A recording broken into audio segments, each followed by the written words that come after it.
একটা দলে গোল আসে ঢেউ হয়ে, আরেকটা দলে আসে বজ্রপাতের অপেক্ষায়। লা লিগার এই মৌসুমে বার্সেলোনা যেন চারদিক থেকে ছুটে আসা এক ঝড়। কখনো ইয়ামাল, কখনো রাফিনিয়া, কখনো লেভানদস্কি, কখনো বা ফেরান তরেস। আর রিয়াল মাদ্রিদ তারা যেন সোনার খাপে বন্দী, যেখানে একমাত্র অস্ত্র এমবাপ্পে। আর সেই অস্ত্র ঝলসে উঠলে আলো, না উঠলে অন্ধকার। ৩১ ম্যাচ শেষে বার্সা ৮৪ গোল করে টেবিলের চূড়ায়, রিয়ালের গোল ৬৫। ব্যবধান শুধু ১৯ গোলের নয়, ব্যবধানটা আসলে কল্পনায়, কাঠামোয় আর আক্রমণের ভাষায়। রিয়ালের স্কোরশিটে এমবাপ্পের ২৩ গোল একাই যেন অর্ধেক যুদ্ধ।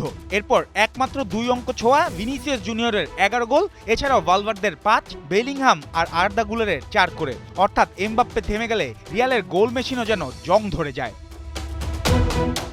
তাই ওয়াসাসুনা, গেতাফে, মায়োরকা কিংবা জিরোনার মতো ম্যাচে শট ছিল, চাপ ছিল, কিন্তু ছিল না শেষ আঘাতের বিষ। ১৫ শট, ১৮ শট কিংবা ২২ শট, সংখ্যা ছিল রিয়ালের পক্ষে, স্কোর লাইনটা ছিল না। যেন গোলের দরজায় গিয়ে বারবার ফিরে আসতে হয়েছে গ্যালাক্টিকোদের। তবে সবচেয়ে বিস্ময়ের বিষয় সমস্যাটা রক্ষণে নয়। ২৯ গোল হজম করে লা লিগার সেরা ডিফেন্স রিয়াল মাদ্রিদই। কিন্তু ফুটবলে শুধু দরজায় তালা দিলেই তো চলে না, প্রতিপক্ষের তালাও ভাঙতে হয়। আর সেই জায়গাতেই বারবার ভোতা হয়েছে মাদ্রিদের আক্রমণ ভাগ। বল ঘুরেছে, সুযোগ তৈরি হয়েছে, কিন্তু আক্রমণের দিক নির্দেশনা থেকেছে অনুমেয়, একমাত্রিক, অনেক সময় অতিরিক্ত এমবাপ্পে নির্ভর।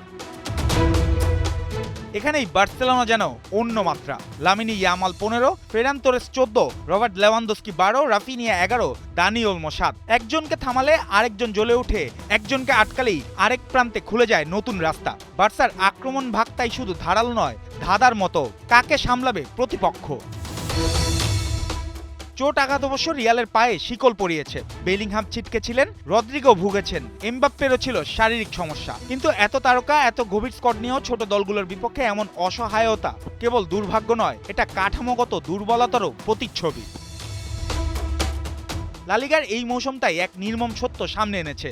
একজন মহাতারকা ম্যাচ জেতাতে পারেন, কিন্তু শিরোপা জিততে গেলে লাগে পুরো নক্ষত্রমণ্ডল। বার্সেলোনা সেই নক্ষত্রমণ্ডল গড়েছে। রিয়াল মাদ্রিদ এখনো খুঁজছে কোথায় হারিয়ে গেল তাদের আক্রমণ ভাগের আসল আলো।